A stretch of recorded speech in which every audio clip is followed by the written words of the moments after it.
Charges of assault occasioning actual bodily harm and theft occurred at the end of an unsuccessful campaign of harassment which was conducted over a period of months, the object of which was the eviction from their home of an elderly couple whose only wish was to live in peace.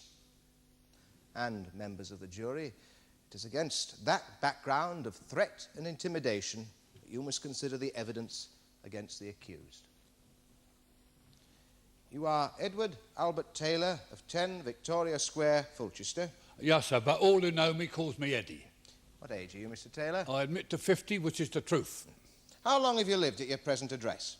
Oh, God, now you're asking... 35 years. Yeah, that's right, 35 years. Thank you, dear, since the war. Since the war? In 1939, and when the bombs started dropping on London, I'm off. Well, I was as well. Who is that lady? I'm his missus. I see. Well, I thought, Mr. O'Connor, it was your intention to call her to give evidence. Yes, my lord. I'm sorry. I did not know that she was in court. Well, she had better go now. Mrs. Taylor, will you please leave the court?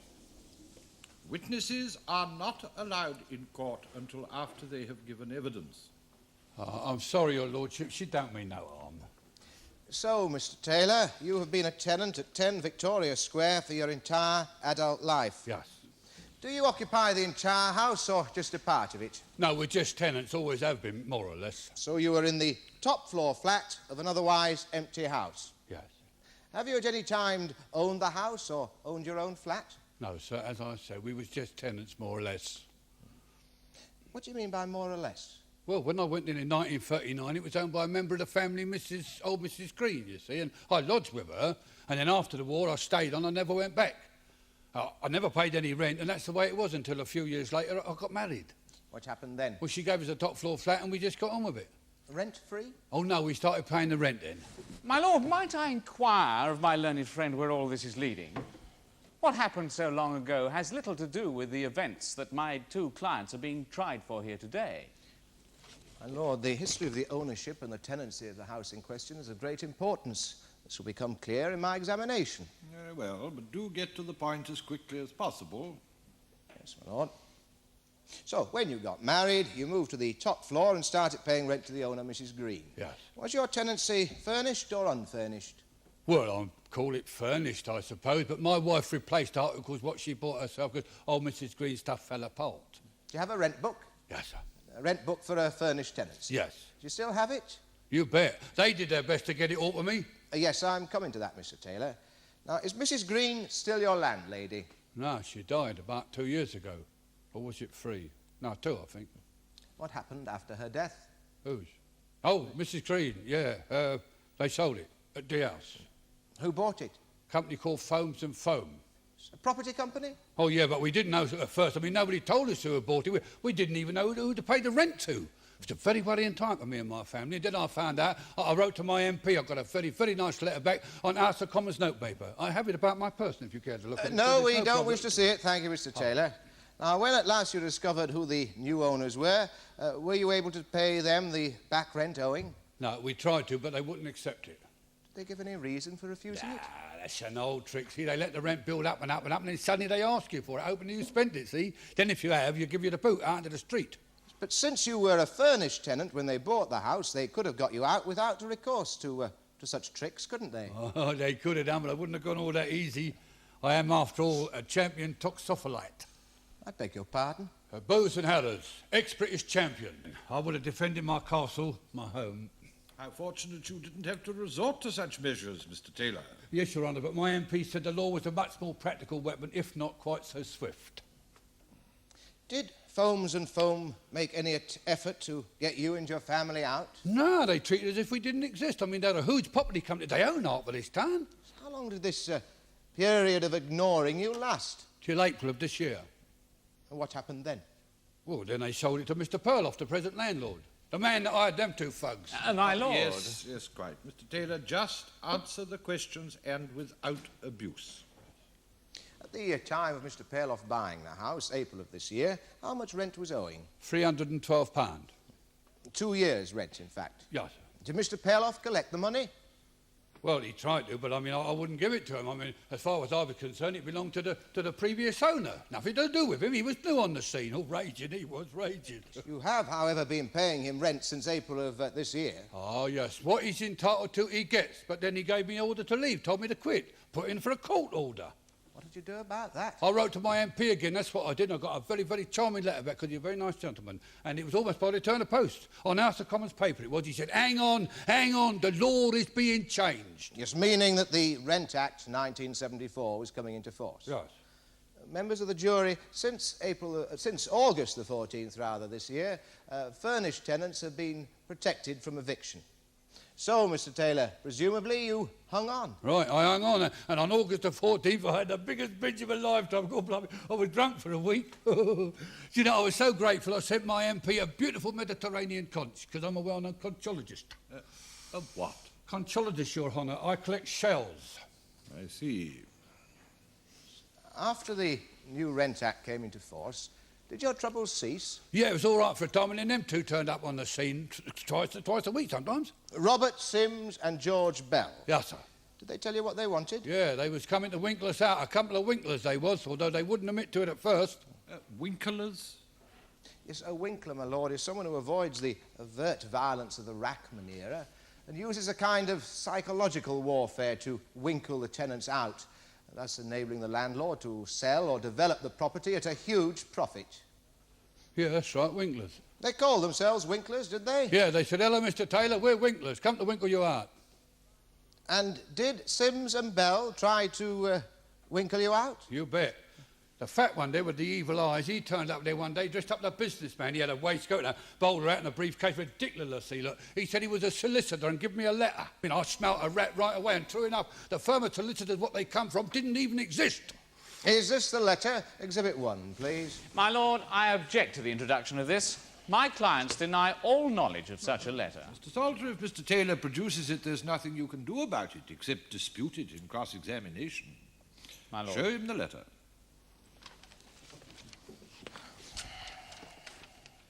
Yes, that's the one. When Sims and Bell came to see you, Mr. Taylor, how did you respond to them? I used to tell them to go and take a running jump. I mean, morning, noon and night they used to come round sometimes. Then one day they'd come round, they said, got a nice little place for me on the ground floor and I won't have to go up any stairs. I don't have to bother about going upstairs. I'm a well-known speleologist, I am. I'm used to climbing in and out of caves. I told them they can go and jump in the lake as far as I'm concerned with a ball and chain round their ankles. They didn't like me, I got on their wick, didn't I, fatty?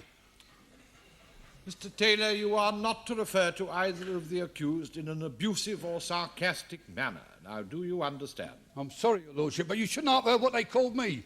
Four eyes, rat face, Rudolph. That's on account of the complexion of my nose, you see, sir. Did something happen concerning the roof? Yes, right. Now, one night they come round, they said they had to examine the roof, see? Well, now, to get to the roof, they had to go through this little trapdoor in my kitchen.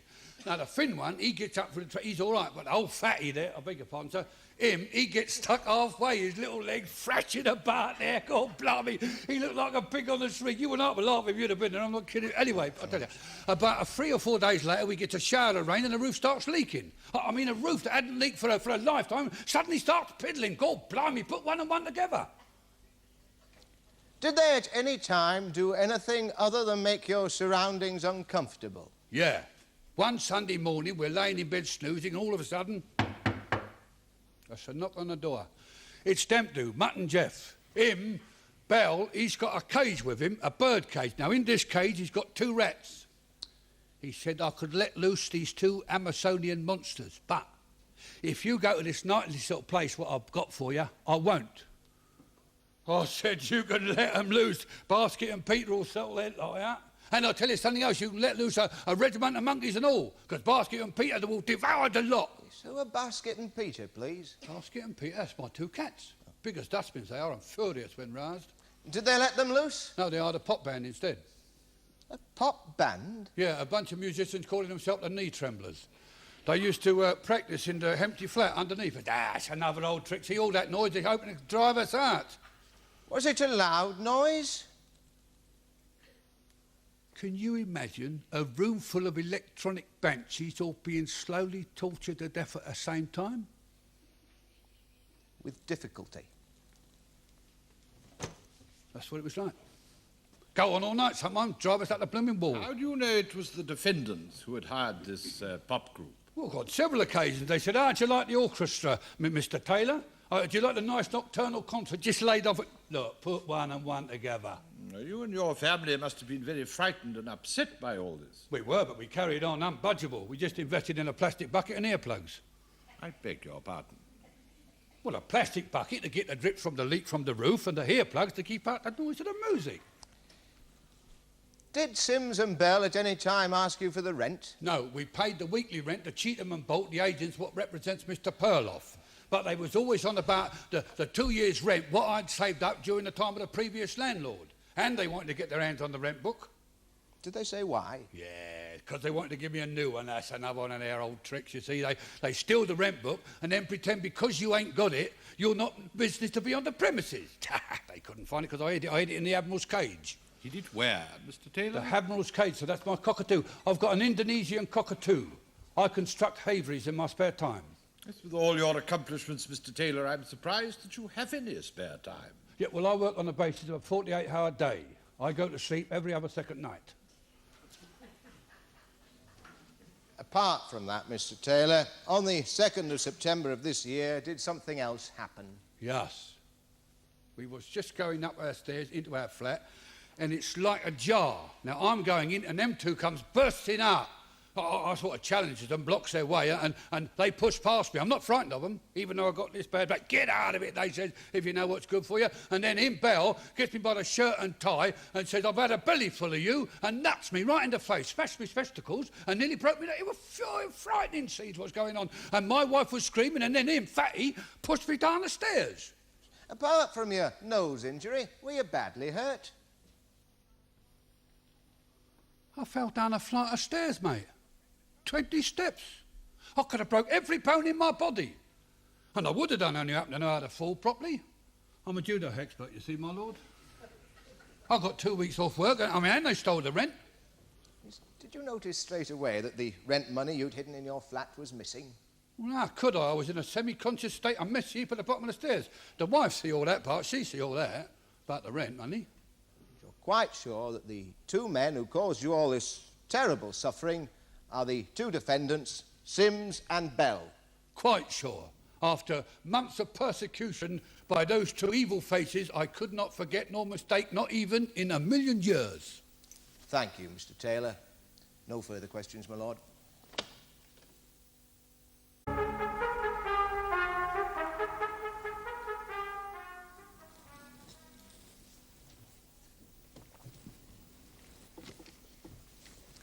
Mr. Taylor, you've mentioned your family on several occasions.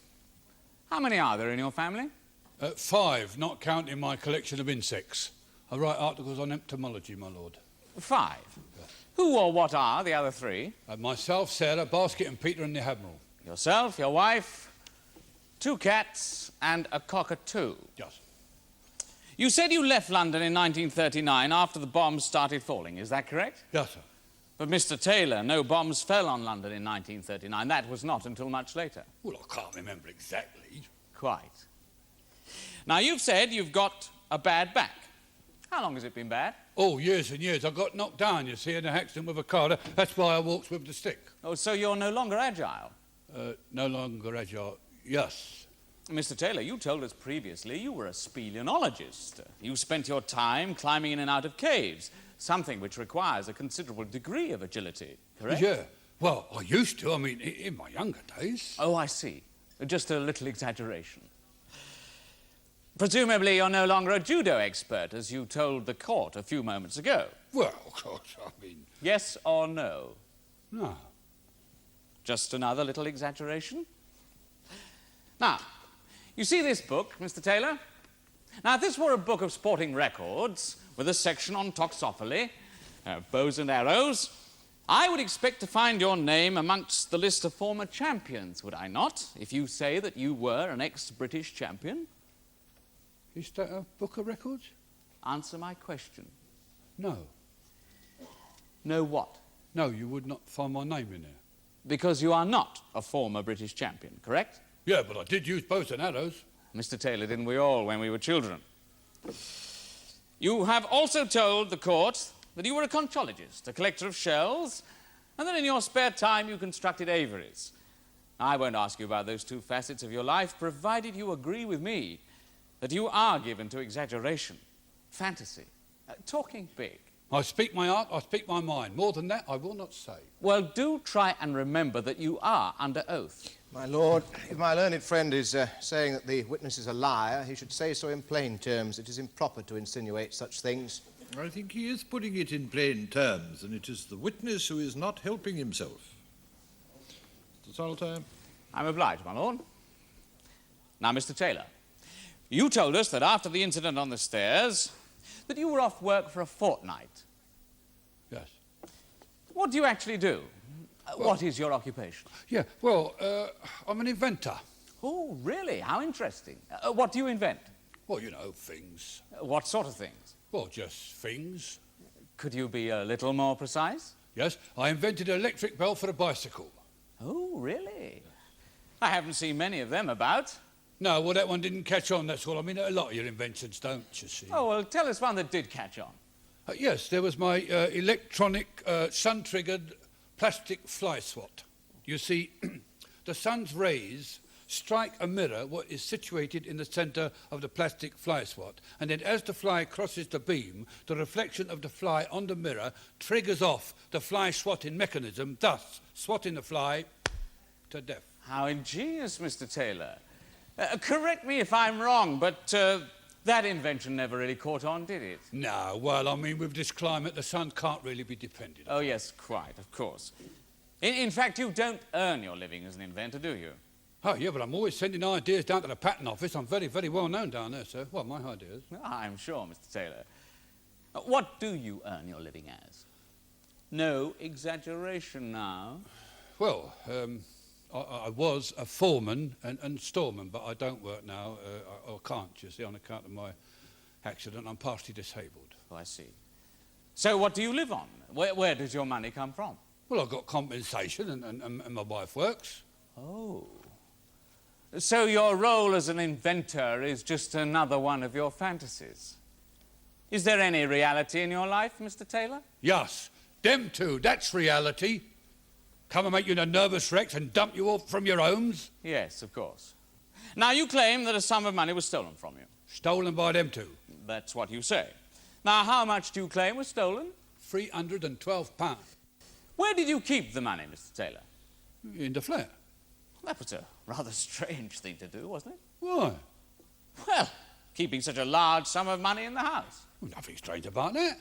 Well, there you are in the top flat of an otherwise completely empty house, with all sorts of strange characters, pop musicians and the like coming and going, and yet you keep in the house £312? Or perhaps you'd hidden it at the bottom of your Indonesian cockatoo's cage, along with your rent book. No, and don't make fun of me, please, sir, if you don't mind. Mr. Taylor, I'm not making fun of you.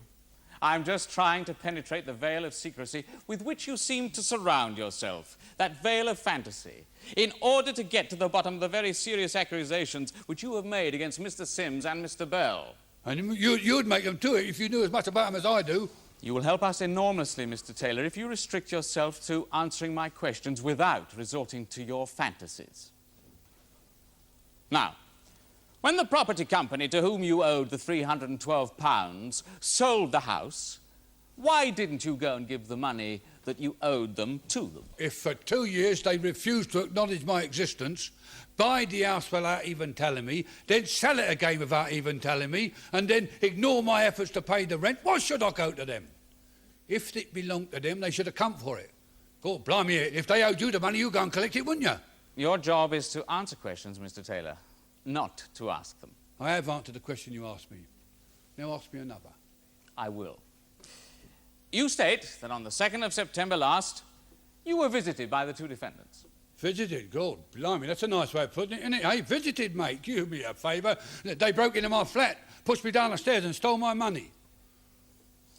Did you have the money hidden in a special place? Or did you have it just lying about the flat? I had it hidden.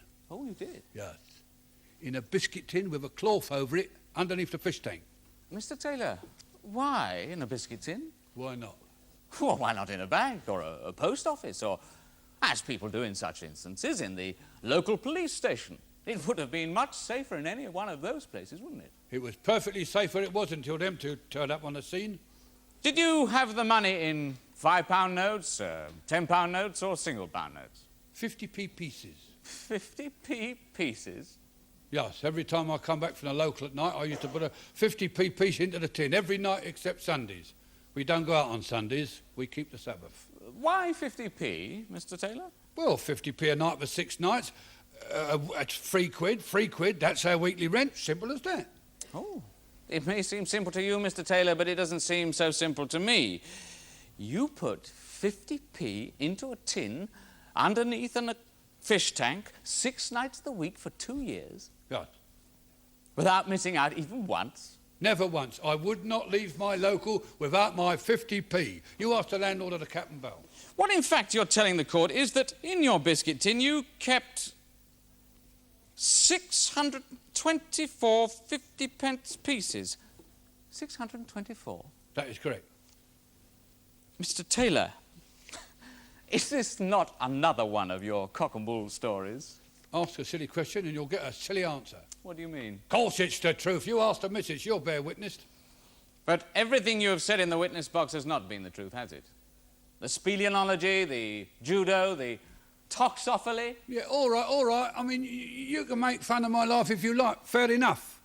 But as God is my judge, there was 624 50p pieces in that tin, and I was robbed of it, kicked down the stairs. You ask them at the hospital, they'll tell you the same thing. I don't dispute you did fall down the stairs, Mr. Taylor, but how you came to be at the bottom of the stairs is something else. You have said that the theft and your beating occurred on the 2nd of September last. What time? 11:15. Morning or evening? Night. 11:15 at night. You've also said you were just coming in when you noticed the 2 men. Now, coming in from where? From outside. Where had you been? Down the Cap and Bells. Your local pub? Yeah. Ah. You go there quite a lot, don't you? 6 times a week, you told us. What time do you go into the pub of an evening, Mr. Taylor? Oh, usually about 8:30. It's an important part of your life, drinking, isn't it? You told us that on the night of the new Rent Act being passed, you got drunk for a week, did you not? Oh, I like my pint. And I can hold it. I wonder how you can afford it, Mr. Taylor. A man with no regular job. And you say you can hold it. Yeah. Is that more or true, Mr. Taylor? More or less? Well, yeah, so, I see. Most of the time? yeah. Well, what about the other times, Mr. Taylor? Well, you get one over the 8 sometimes, same as most people. But most people don't spend 6 nights a week in their local pub, do they, Mr. Taylor? I suppose you're one of the well-known regulars of the Cap and Bell, what you might call a local character. Is it not true, Mr. Taylor, that in the last 3 years you have been convicted for being drunk and disorderly on 4 occasions? Yeah. Yes. I put it to you, Mr. Taylor, that on the night in question, far from being attacked by Sims and Bell, you fell down the stairs whilst under the influence of alcohol. And with your wild, fantastic imagination, you seized the opportunity of making up yet another of your amazing tales, in order to make things far more difficult for Mr. Sims and Mr. Bell, and to cover up the fact that the £312 was spent, for the most part, on drink. No, not true. Mr. Taylor, it wouldn't have been the first time that you'd fallen downstairs drunk, would it?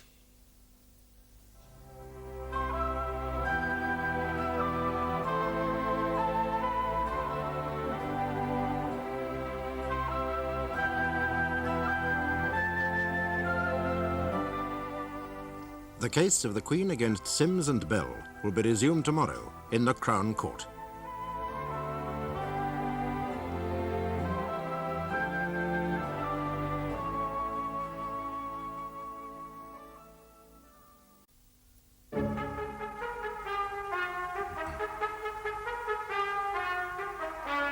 Taylor and his wife Sarah are the tenants of a flat in a house which in the past 3 years has had 3 different owners. They claim that Robert Sims and George Bell are 2 hired Winklers who, after harassing them for a period of months in an attempt to get them to leave, assaulted Mr. Taylor and stole £312, which was uncollected rent owed to a previous owner. In the witness box is Mrs. Taylor, who was with her husband when the events in question occurred. 30 years. And all that time you've lived at 10 Victoria Square, Fulchester. We have, 30 years. And the troubles which have brought you here today started only after the death of your former landlady, Mrs. Green. Yes, she was a friend of ours. She took Eddie in during the war. Then, when we got married, she gave us the top flat. Happy times. Then she passed away. And the house was bought by a company calling itself Foams and Foam. That's right. Pack of villains. Pretended we never existed. Big property company, they own half of Fulchester. I'd bring back capital punishment to hang all that lot. Yes, Mrs. Taylor. Them two up there, string 'em up as well. Mrs. Taylor, after 2 years, Foams and Foam sold the house to the present owner, Mr. Perloff. April of this year, mister. Then those two nasties started appearing. Pair of cockroaches. Deserve hanging, your worship. During the war against the Germans was peaceful times compared to what it is with them two uglies about. Just answer the questions as briefly as possible, Mrs. Taylor, or we shall be here all day. And try not to be abusive. During the 2 years that the property company owned the house, they never once tried to collect the rent? No. 2 years. £312. We put it aside every week. Your weekly rent of £3. Yes. And each week you hid it in your flat in exactly the same place? In a biscuit tin under the fish tank, covered over with a cloth. A big headscarf it was, with a picture of the Leaning Tower of Eiffel on it in the centre. Pizza, dear, pizza. Piece of what, dear?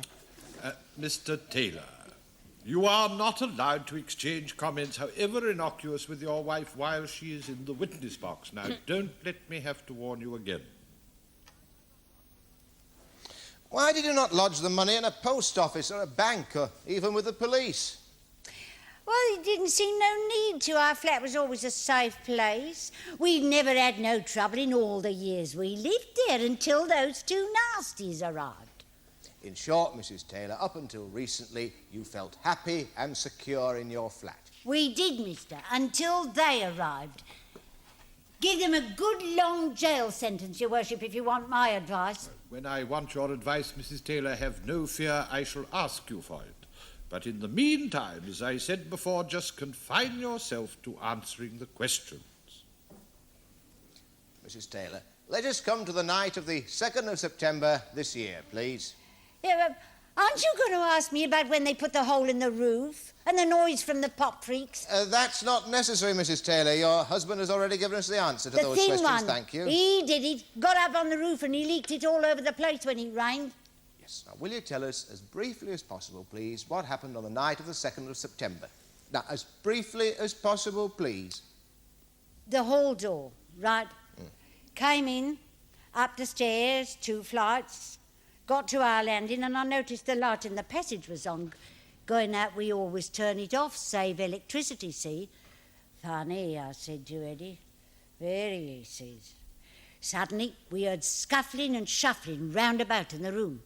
Then silence, as if they heard us outside. Then suddenly the door opens and out burst the 2 of them. Sims and Bell? Sims and Bell, of course, who else? Huffing and puffing, trying to get past us on the stairs, but we weren't budging. Caught 'em we had, like rats in a trap. What happened then? What happened then? I'll tell you. He caught my Eddie by the shirt. I've had enough of you, Rudolph, he says, on account of Eddie's nose, see? And bang, he smashes his head into my husband's face. Blood just spurted like someone turned a tap on. Well, then Sims, he punches and pushes him down the stairs. Fell like a stuck pig all the way down to the bottom. Then I noticed that he had the biscuit tin. Who had? Sims! Give that back, I shouted. Give that back. The rent money was in it, see? Get out of the way or you'll get done and all, he says. Who you said? You old hag. Who says? Sims called me an old hag. Meanwhile, Eddie was lying down at the bottom, bleeding and groaning, and I started screaming, but I wasn't going to budge from in front of the 2 of them. Basket and Peter, our two cats, were going mad, but they were in the kitchen, locked in. If only they'd been out, they'd have torn those two nasties to ribbons. Then he came at me. And he Who came at you, Mrs. Taylor? Him, Bill. He came at me and he was about ready to let me have it across the spectacles. Well, I thought concession is the better part of valour, so I fainted.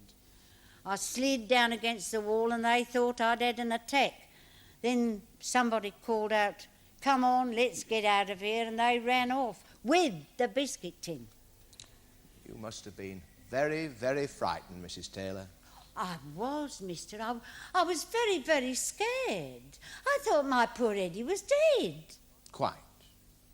Now, you're quite sure that they had the biscuit tin? I am. And you're quite sure that the money was in it? Yes, And you saw them running off with it? I did. Now, when they'd gone, run off, what did you do? Well, I ran downstairs to Eddie. Oh, he was in a shocking mess. I started crying. I didn't know what to do. I was dabbing at him with my handkerchief. And then I ran out into the street shouting for help. And as the good God ordained it, our local constable just happened to be coming along. He saw them escaping. He called for the ambulance and everything. Well, then they took him to hospital where he was retained for observations. Did he have stitches inserted? No, they were across his nose. 5 he had. He did have stitches. I told you, yes, 5. Yes, it's dreadful to think that creatures like that can roam the world pretending to be humans. Hanging's too good for them. They ought to be shot. Thank you, Mrs. Taylor. Wait there, Mrs. Taylor, wait there. Oh. It is now the defence counsel's turn to question you. Ah, thought I'd finished. Mrs. Taylor, you said you put your rent money aside every week. Yes. Is that correct? Yes. It is. But your husband said that it was put aside every day. Well, you know what I meant. I'm sorry, I don't. Did you put the rent money aside every week or every day? Every evening. Every evening when you came in from the pub? Every evening we came in, he popped 50p in the biscuit tin, every evening. But your husband told us he didn't put money into the tin on Sundays, so it can hardly have been every evening, can Yeah. it? Aren't you going to ask me about them two? That's what we're here for, isn't it? They're one of the reasons we're here, Mrs. Taylor, and you are the other, and it's you that we're dealing with at the moment. Now, will you be so kind as to answer my question? I've forgotten What? the question. Oh, don't worry, Mrs. Taylor, I haven't. Did you or did you not put your rent money aside every day? Every night except Sunday. How much was in the box altogether? £312. Are you sure? Yes, of course. How are you sure? Well, because... Because what? How often did you count it? Well, I didn't count it. You didn't?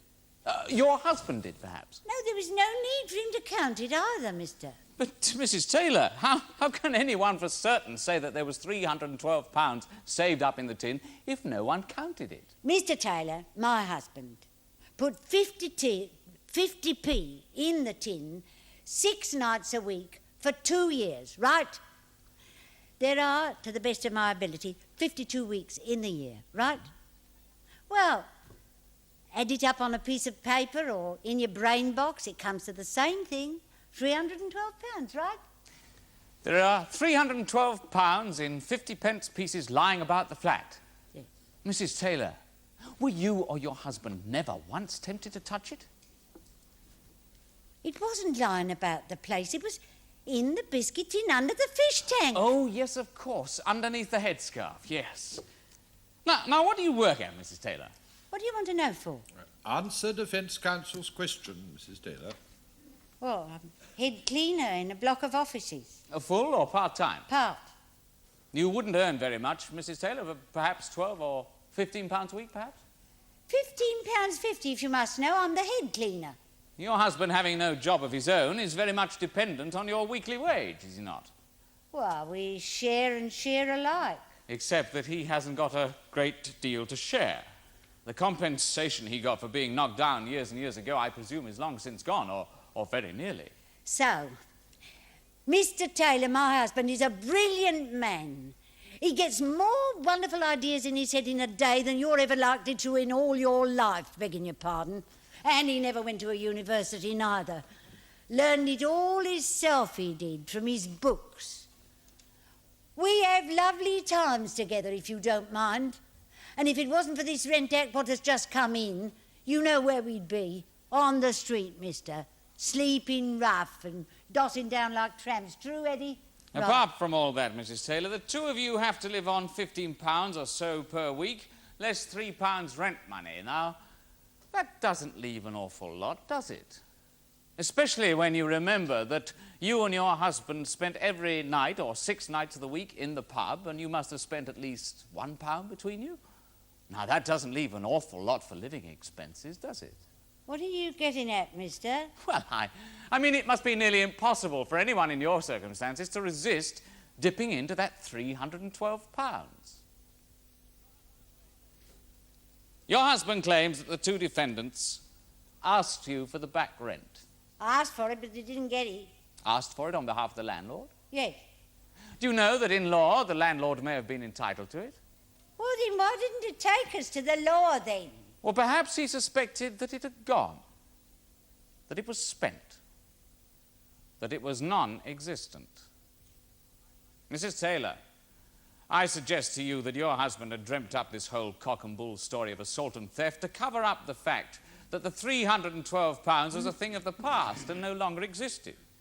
It wouldn't have been the first drunken story that he had made up, would it, Mrs. Taylor? I resent you calling my husband a drunk. But you cannot deny that he has been in trouble for drink before, can you, Mrs. Taylor? He's just one of those unlucky people that can get drunk on the smell of a beer, mate.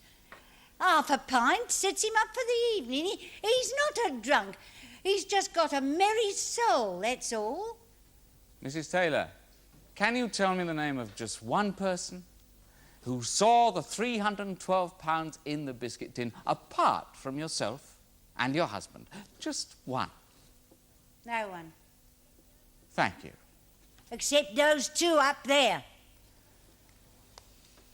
Now, just one final point, Mrs. Taylor. You possess a television set, do you not? I do. A colour set. How do you know that? You bought it last May, did you not? How much did it cost, Mrs. Taylor? £200. £200. Mrs. Taylor, where on earth did you and your husband get £200 to spend on a colour television set? Out of your £15 a week income? Or was it from that sum of money which you say you had saved up in the biscuit tin? Well, Mrs. Taylor?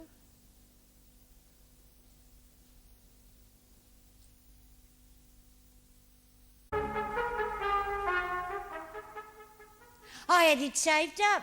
We saved it. Eddie'd won the raffle at the Cap and Bells 2 weeks running, and I'd a win at bingo, and we put it all aside. You put it all aside? Put it all aside under the fish tank, Mrs. Taylor, in the biscuit tin. That's not true. I know what you're trying to say. I have no further questions, my lord. Just one point, Mrs. Taylor. Am I correct in thinking that your husband is eligible for Social Security payments? Oh, no, he wouldn't take it. No, he's too proud. Does your lordship have any questions? No, thank you. You may leave the witness box, Mrs. Taylor.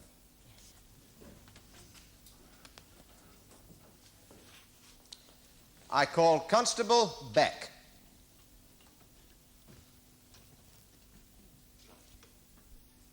Constable Beck, you were on duty in Victoria Square on the night of the 2nd of September this year, were you not? Yes, sir. Will you tell the court what you saw there, please? I was on foot patrol, unaccompanied, proceeding along the north side of the square, the time approximately 11:15 p.m. I saw 2 men coming out of a house, and I heard a woman scream. I immediately went to investigate. By the time I got to the house from which the men emerged, a woman had also come out. She was in a distraught condition and shouting for help. I recognized her to be Sarah Taylor. She's well known. I mean, she's someone who's lived in the neighborhood for a very long time. As a result of what she told me, I radioed for an ambulance and gave chase to the 2 men I'd seen emerging from the house. Did you examine the man lying at the bottom of the stairs, Mr. Taylor? Yes, there was no light on the stairs, but with my flashlight I took a look. He was obviously badly hurt and bleeding from the nose. I called for an ambulance, as I've said, and then I went looking for the two men. When I came out of the house, the men were just turning the corner into the main street. Can you see in court today the two men whom you saw that night? Yes, the men are in the dock, Robert Sims and George Bell. Will you now tell the court, Constable Beck, how you set about arresting Sims and Bell? I came out of the house and chased down the street after them. They turned round and ran. They went into a public house into which I followed. They weren't in the bar. I presume they'd gone straight out the back way. I went through to the rear of the premises and saw Sims driving off in a car.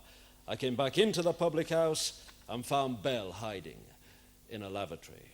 I asked him to accompany me back to Mrs. Taylor's. He was reluctant to do so, but I persuaded him. Mrs. Taylor was absolutely convinced that he was one of the men. I took him to the police station and asked him to empty his pockets. In his pockets was £25 in silver. Yes, what kind of silver? 50p pieces. 50p pieces? Yes, sir. How did you find Sims? He had, after all, driven off in a car. Yeah, I'd noticed the number plate and traced it later through our records. When you arrested him, did he have any of the money on him? No, it was some time later. Well, assuming that he stole it, he could easily have got rid of it by then, couldn't he? Easily. Thank you, Constable. No further questions, my lord.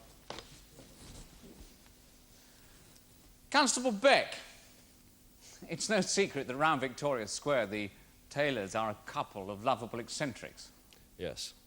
But not above inventing the tales of wildest fantasy. I wouldn't know about that. When you saw Taylor, he was lying at the bottom of the stairs, you say? Yes. Did you see him fall? Did you see it happening? No, it happened before I got there. An awful lot of things happened, Constable, before you arrived, without anybody around to corroborate them. It is possible that he could have fallen down the stairs whilst under the influence of intoxicating liquor, is it not? Yes, but it didn't seem to me as though... No buts, Constable. Mr. Taylor is not immune to falling downstairs whilst drunk, is he? I suppose not. Did you smell drink on him? Yes. I mean, he'd just come from the public house. Yes, indeed. So he'd been drinking, and you didn't see him falling down or being knocked down the stairs. Is that correct? Yes, but as I told you... No buts, Constable. Yes or no? Yes. Now, how far away were you from the two men when you say you saw them emerge from the house? About 30 yards. Mm-hmm. It was dark at the time. You were 30 yards away from them, so how can you be sure that it was Sims and Bell? You can't see in the dark, can you? I didn't have to be able to see in the dark. There was a street light. Did you see their faces clearly? Not clearly, but clear enough. Were either of them carrying anything? I couldn't see. You couldn't see a biscuit tin? A veritable treasure trove being carried down the street?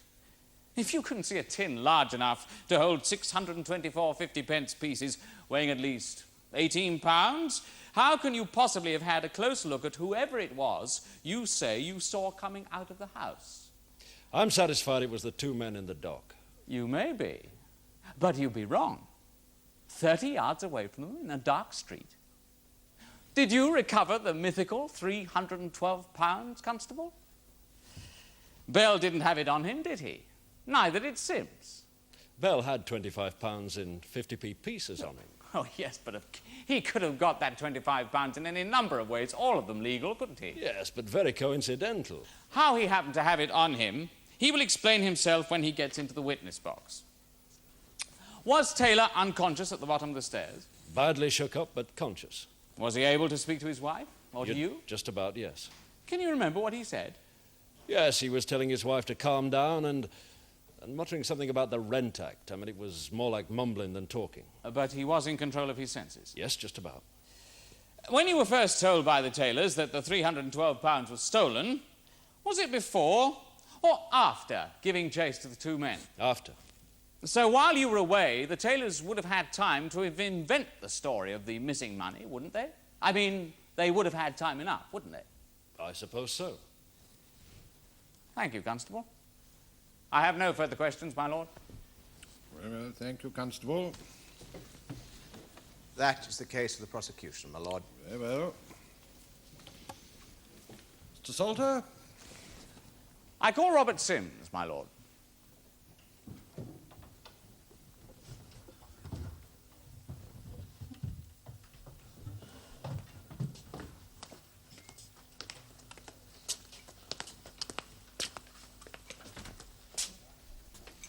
What is your religion? None. I'll affirm. Just read aloud the words on this card. I do solemnly, sincerely and truly declare and affirm that the evidence I shall give shall be the truth, the whole truth, and nothing but the truth. You are Robert Sims of 56A, Chester Lane, Fulchester? I am. Now, the prosecution has tried to make something of the fact, Mr. Sims, that you and Mr. Bell visited the Taylors on a number of occasions before the night in question. Now, what I would like... So what? I visited Leeds last September. No one accused me of having anything to do with Brian Clough's sacking. I visited me local bank several times last week. It was done on Thursday. No one accused me of robbing it. So what if I visited the Taylors? What does that prove? Precisely my point, Mr. Sims. It makes me sick, hearing that old goat blather on and on about something the two of them made up and invented themselves. It's all right, Mr. Sims. Oh, it's sickening. Mr. Sims, why did you go round to the Taylor's house? Flat, not house.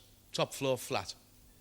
I went round for the simple reason I was asked to do so by the present owner, Harry Perloff. I mean, he bought the house and discovered it was in a shocking condition. Those two, over the years, had turned it into a cross between a flea pit, a knacker's yard and a pigsty. Their flat smelt like a blocked bog, or the monkey house at the local zoo. A blocked what? Lavatory, toilet, WC.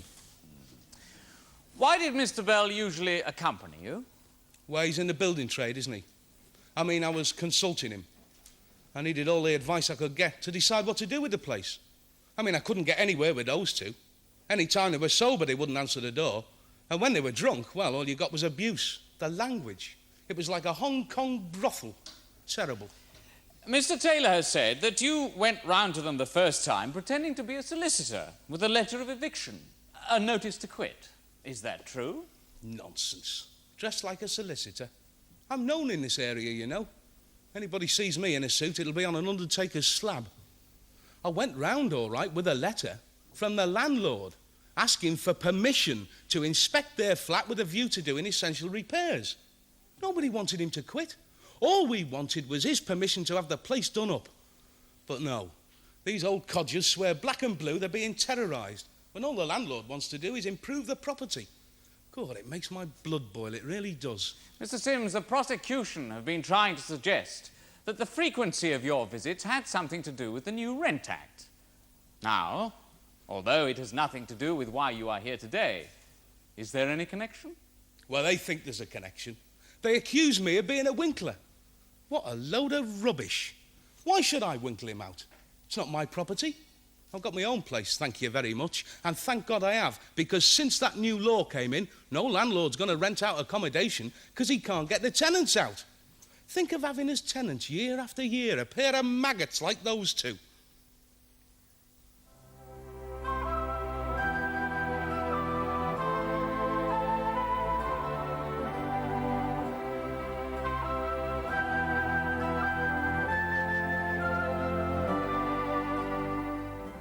The case of the Queen against Sims and Bell will be concluded tomorrow in the Crown Court.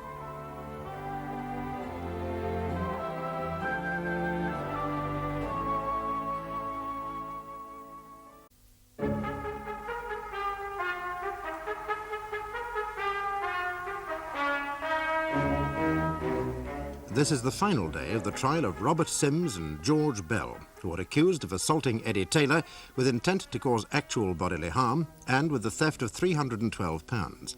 The prosecution claimed that the accused are Winklers, men employed by a landlord to persuade tenants to leave a property so that the landlord can then develop it or resell it for a substantial profit. In the witness box is one of the accused, Robert Sims. Do you think, Mr. Sims, that the Taylors, being an elderly couple living on their own, were frightened of you in some way when you and Mr. Bell went to see them? Why should they be frightened? We weren't going to eat them. We told them we merely wanted to inspect the premises so they could be done up. The place over the years had gone somewhat downhill, had it? Downhill? Gone so far down you could hardly see it. The wallpaper was hanging off the walls. The paste had been eaten over the years by silverfish and other insects and the damp. What are silverfish? The silverfish is a primitive wingless insect, so called because of its dark grey colour, its sinuous movements, and its quick darts to cover when disturbed. I see, thank you. There were shoals of them, all over their flat. He had the happiest, best-fed collection of silverfish in the world. The Taylors claim that on one occasion you went up onto the roof and purposely caused it to leak. Now, is that true? Rubbish. Absolute rubbish. I mean, we had to have a look at the roof to inspect the slating. I mean, George got up, but I couldn't. I got stuck in the trap door. So it couldn't have been me that leaked the roof. And anyway, the roof was already leaking. Half the reason they had a fish tank was to catch the leaking water from the ceiling. Did you know that in their flat the Taylors had hidden £312? Well, the answer to that question's in two halves. First of all, Harry Pearloff told me that when he bought the property from Foams and Foam, there was 2 years' rent owing on it. Well, I mean, after looking at the flat and talking to the Taylors, I could see they didn't have a penny of that money left. So we just accepted the fact that the money was gone. But then, last May, George and we went round there one day, and there was a man delivering a brand new coloured television set. Well, I mean to say... Yes, Mr. Sims? Well, can't you see? Two people living in muck without a red cent between the two of them go out and buy a coloured television set? Well, I know I couldn't afford it. I'm sure most of the jury couldn't either. Or perhaps they were renting it or buying it on the HP. That's what we assumed. So to check up, I asked the delivery man. Oh, no, he said. All paid for, he said. So they must have had that money put aside after all and used it to buy the coloured telly. And that being the case, you couldn't have possibly stolen the money. Correct, sir, correct. Were you at any time in the flat when the Taylors weren't there? Any time we went round that house, we had one key only, the hall door key. So you could not have entered their flat without them being there? Correct. So you could not possibly have been aware of the existence of the Taylors' secret biscuit tin, could you? Absolutely. Good.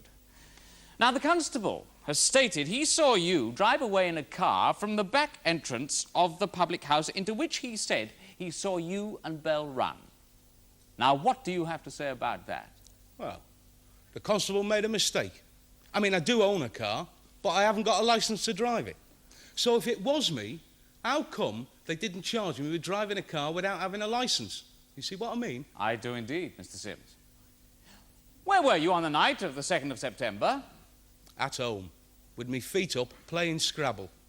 On me own, minding my own business. Did you meet George Bell that night? No. First time I saw George that week was on a Wednesday, when he came round and told me he'd been arrested.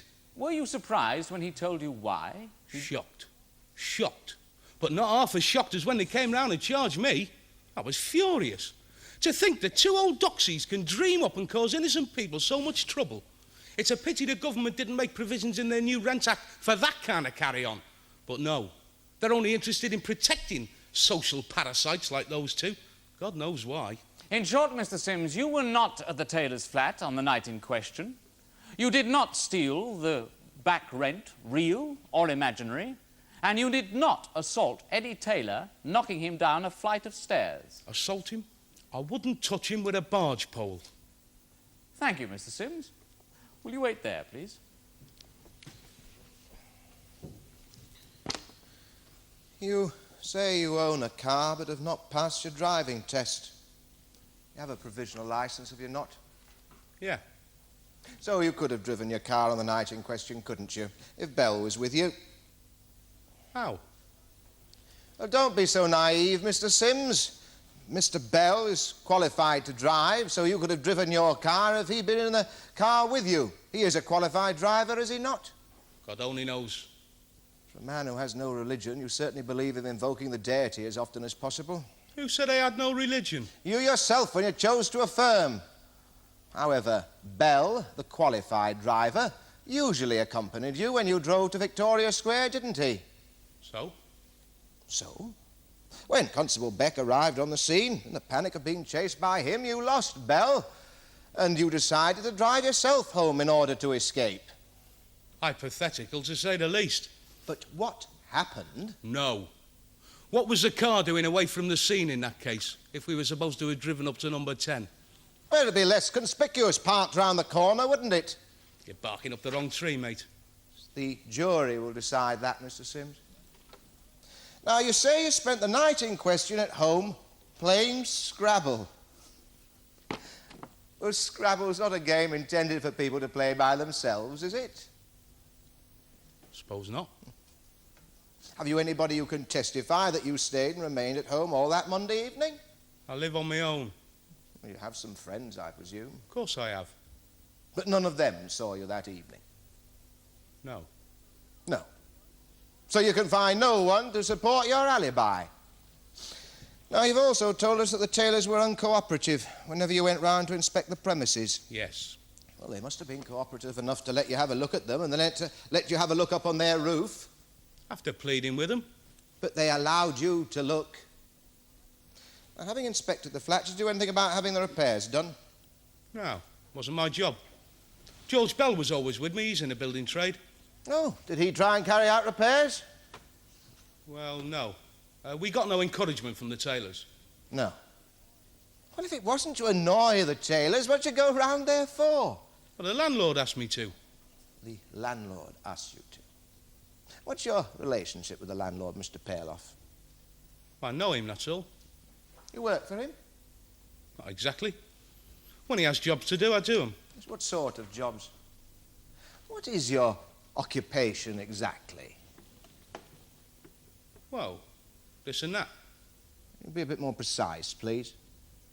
Well, sort of in property, you know. I mean, I sometimes collect rent or stick house for sale notices up, that kind of thing. Oh, I see, a kind of roving commission, a troubleshooter. Or should I say, trouble starter. Do you know anything about Foams and Foams, the previous owners of the house? I've done odd jobs for them in the past. Yes, well, you know a good deal about the working of the property world in general, and Foams and Foams in particular, do you not? To a degree. The aim of most companies is to buy cheap and sell dear, correct? That's business. Yes, and if a few sitting tenants get in the way, too bad. There's some well-chosen methods of getting rid of them. Chief amongst them being the use of individuals known as Winklers, correct? I wouldn't know. I thought you might. Have you any idea why Foams and Foam didn't collect the rent for 2 years? No. No? I didn't think you would. Now, do you know the present owner, Harry Perloff, was once the director of Foams and Foam? No. No. Do you know he got the property number 10 Victoria Square at a very, very cheap price? No. No.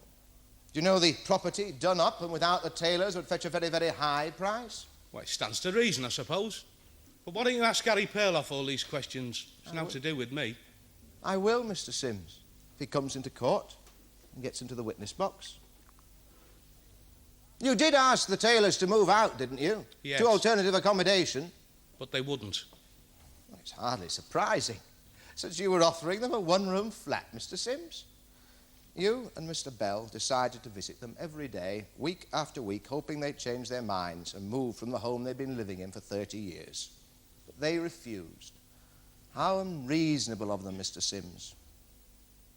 I'm putting it to you, Mr. Sims, that on the night of the 2nd of September, when the Taylors caught you rummaging round their flat, you pushed and punched Mr. Taylor down the stairs before making off with the £312 you'd stolen from their flat.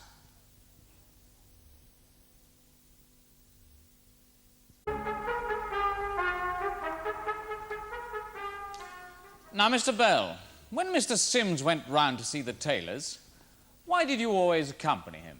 Well, Mr. Sims don't know nothing about doing a place up. I mean, measuring and buying materials, all that kind of thing. You work in the building trade, do you not? Yes. So you, in fact, were hoping to do the repairs and renovations on the property? Yes. Would you mind removing your sunglasses, Mr. Bell? I'm sure they're not needed here in the courtroom. My shades? I can't see without them, Gov. Are you wearing them under prescription? No, Gov. Then remove them. Why didn't you, in fact, carry out the repairs on the house? Well, I measured all the house except the top flat. And them two wouldn't let me in, so I couldn't start. You see, they wouldn't move out so we could get on with it, and when it was renovated, they could move back in again. You see, the job was so enormous it just could not be done without all the house being empty. Oh, so there was nothing sinister about your visits there? Only sinister thing was them two there. Now, on the night in question, you cannot deny that you were round the corner from the Taylors. In your local pub, were you not? Yes, my local. I mean, I live round there, don't I? You I'm were always in in there... Monday nights. Pardon me. You were in there simply having a drink? There's no other reason for going in a pub, is there? Well, the prosecution is suggesting otherwise. Well, that's their job, innit? I was having a bevy, that's all. What about the £25 found in your pockets? £25, what's that? Nothing. I've often got 10 times that in my pockets. But the £25 was in 50p pieces, Mr. Bell. So? Well, the prosecution claimed that whoever it was who attacked Mr. Eddie Taylor also stole £312 in 50p pieces. Well, they're barking up the wrong tree again, ain't they? One of my jobs is to collect the money from automatic machines and laundrettes. So it was quite natural for you to have the 50p pieces in your pockets? Yes. Mr. Bell, had you made a collection from the machines that day? That very day. It's a heavy day, Mondays, after the weekend, you see. On Monday, the 2nd of September, did you call round to the Taylors? Never went near them. So it could not have been you who attacked Eddie Taylor? It'd be more than my life's worth to attack that old nutter. Besides, he's an old man. Well, I wouldn't do a thing like that. Thank you, Mr. Bell. Mr. Bell, if you and Mr. Sims and the landlord, Mr. Perloff, believe that you were entitled to the 2 years' back rent of £312 owed to the previous landlord, Foams and Foams, why on earth didn't you take the Taylors to court and have the matter settled there? Don't ask me. Ask Harry Perloff. Wasn't my money. You are, like Mr. Sims, a friend of Mr. Perloff, are you not? Friend? Well, I know him. Wouldn't say friend. Yes, well, you've done, shall we say, odd jobs for him over the past. Yeah, suppose so. Well, you've visited the Taylors on numerous occasions on his behalf. And you were you not, au fait with his plans for the Taylors? I don't know about his plans. Look, I was engaged to do a job for him. That's all I know. Well, why didn't you do the job? Do the place up if that's what you're hired for? You know why. Rudolph wouldn't let me. Refer to Mr. Taylor by his proper name, Mr. Bell. Do you understand? Yeah, suppose so. There is no suppose about it. All right, Your Honour. All right. Mr. Edward Taylor wouldn't let me. OK? Well, if repairs were urgently needed, you could not have been stopped by Taylor from carrying them out, could you? Try telling him that. You could not have been legally prevented, could you? No. So why didn't you get a court order if you believed he was preventing you from carrying out essential repairs? Ask Harry Perloff. I most certainly will, should the opportunity arise. Perloff bought the house in April. You and Sims arrived on the scene in April. And yet, right up until today, not a single repair has been carried out on this house, nor any attempt been made to carry a repair out. Strange, Mr. Bell, is it not? Please yourself. Oh, come, the truth is, it's all part of the tactics for getting rid of unwanted tenants. Let the place fall down round their ears until they're forced to move out. Don't make me laugh. Fall down round our ears. It's down round our ears years ago. You seen a place? It's like a corporation tip, mate. My lord, might I suggest that my learned friend will be better concentrating his energies on the charges of assault and theft alleged to have taken place on the 2nd of September, rather than on these incidental and entirely peripheral matters which have no bearing on the central issues of this trial. My lord, in a trial of this nature, it is necessary to dwell on the background of the crimes, because the background of the events and the events themselves are inextricably bound up and cannot be separated. My learned friend is well aware of this matter. Quite. Proceed. Thank you, my lord. Now, the Taylors claim that the empty flat below them was used by a pop group day and night in the hope that the noise would drive them out. Do you know anything about that? No. No? Your word. They claim that one Sunday morning you visited them with a cage inside of which were 2 rats, which you threatened to let loose. Is that true? No. No? Your word. You know about the leaking roof, I presume? Yes. Oh, splendid. It was leaking years ago, mate. Look, I admit I went on the roof to have a look. The nails were so old it rusted away, and there were several slates missing. Now, how they can pretend that I purposely leaked that roof is quite beyond me. You say you work in the building trade. What job do you do? I'm a bit. A what? A bit. Bit of this, bit of that. Jack of all trades. I see. You've worked for Foams and Foams, have you not? Odd times, yeah. And of course, as we know, Foams and Foam and Mr. Paleoff have had connections in the past. Now, on the night of the 2nd of September last, the night that Eddie Taylor was butted in the face and knocked down a flight of stairs, you were found by Constable Beck in a pub round the corner from where the assault took place. In fact, you were found by him in the lavatory. What were you doing there? Now, what do you think? The constable has told us that you were hiding in the toilet. What else do you expect him to say? Look, I was having a drink, then went to the lavvy just before going home, and he charged in like a mad bull. Well, in your pocket were 50 50p pieces. And just a few minutes before, £312 worth of 50p pieces had been stolen from the tailor's flat. What happened to all the other 50p pieces then? You and Mr. Sims know better than anyone else. It was you, Bell, who, having gained access to the tailor's flat, and whilst filling your pockets with the money that you'd found there, were disturbed by the tailors, and as you fled, you assaulted Eddie Taylor. Rubbish. And on being chased by Constable Beck, you split up from Sims, and in your panic you hid in the lavatory of a public house, in which you were caught, your pockets still full of the stolen 50p pieces. That is what happened, is it not, Mr. Bell? You know my answer, mate. Rubbish. That money I collected from laundry machines. I thought you worked on the buildings. I also collect money from laundry machines. Is it not a fact that very few machines in laundrettes take 50p pieces? Most of them take 10p pieces or 5p pieces, don't they? Isn't that right? I suppose so.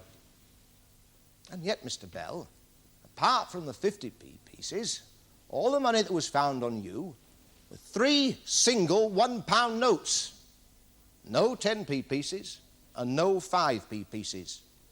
All 50p pieces. Up yours and all, mate. I beg your pardon, Mr. Bell. Nothing, Runner, nothing. Do you wish to re-examine the defendant? No, my lord. Very well, you may go back to the dock. My lord, I had hoped to call one more witness, but it seems he has been unable to attend the court today. I should therefore like to ask for an adjournment. The witness is the tailor's landlord, my lord, Mr. Perloff. When will he be available? A week's time, my lord. Why can't he attend? He has had to go abroad, my lord. Why? On holiday, my lord. My lord, that really is not sufficient reason for adjourning the case. He's had ample warning and he should have made alternative arrangements. Holidays are difficult things to rearrange, my lord, especially where families are concerned. He hasn't got a family. My lord, my instructions are that Mr. Perloff has not got a family. My lord, it is typical behaviour of landlords in cases of this kind to adopt this cavalier attitude to the court. I realise, my lord, that it does make for difficulties, but I should like to ask for an adjournment. How crucial is his evidence? Was he present at the tailor's house on the night in question? No, my lord, he was not present. I see. Well, he had ample warning. He should have been here. Thank Have you, any my other lord. witnesses? No, my lord. Very well. Then came the new Rent Act, and Perloff saw his investment in jeopardy. The tailors would have to be evicted in some way. Enter our 2 Winklers, Sims and Bell. It would appear that Perloff hired them to winkle people out. They tried pseudo-legal letters, threats, noise, but the tailors would not budge. And finally, when caught by the tailors rummaging through their flat, their frustrations boiled over and they assaulted Eddie Taylor before running off with the back rent. It would now be easy for Perloff to commence proceedings for eviction on the grounds of arrears of rent. That Bell and Sims are guilty of assault is beyond question. Constable Beck saw them running away, and on Bell was found part of the stolen money. Now, from what we've seen of Mr. Taylor in the witness box, one cannot, I suggest, believe a single word he says. He's a liar and a drunk, a convicted drunk, a man who lived along with his wife in a make-believe world of their own. And when Mr. Sims and Mr. Bell arrive on the scene and remind him of the reality of their situation, what does he do? He reacts in the only way that he knows, lying and inventing a ridiculous story of how one night they knocked him down the stairs and stole his non-existent money. Members of the jury, Mr. Taylor fell downstairs and then took the opportunity of making life much more difficult for the accused. Members of the jury, the prosecution counsel has dwelt at some length on the background to this case, but you must concentrate on the events of the 2nd of September last, the night in question. Now, that Mr. Taylor was assaulted is beyond question. Constable Beck arrived on the scene to see two men running away and to find Mr. Taylor lying at the bottom of a flight of stairs. He says that though it was fairly dark, he is sure that the two men he saw running were Sims and Bell. Now, if the constable is right, you may think that that will help you on the first count of assault, because it corroborates the Taylor's evidence. If you think that the constable did not get a clear look at these two men, then that leaves only the Taylor's evidence. Now, where the £312 is concerned, you must satisfy yourselves that it did in fact exist, and for that you only have the Taylor's evidence. Now, can the words of a man with such a vivid imagination be trusted? Well, that is for you to decide. Certainly Bell did have £25 worth of 50p pieces on him when he was arrested. Was his excuse for where he got that money adequate? Well, that is another thing for you to decide. Sims had no money on him when he was arrested, but it was some time later, and he did have time to get rid of it. Sims also says that he was alone on the night in question playing Scrabble. Who is telling the truth? Now, members of the jury, remember that you must consider each count separately and each of the accused separately. And remember that it is for the prosecution to prove their case beyond reasonable doubt. Now, will you now retire to consider your verdict?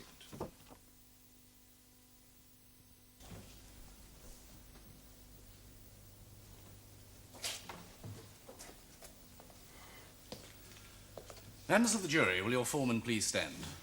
Just answer this question, yes or no. Have you reached a verdict on which you're all agreed? Yes. On the first count of theft, do you find the defendant Robert Sims guilty or not guilty? Guilty.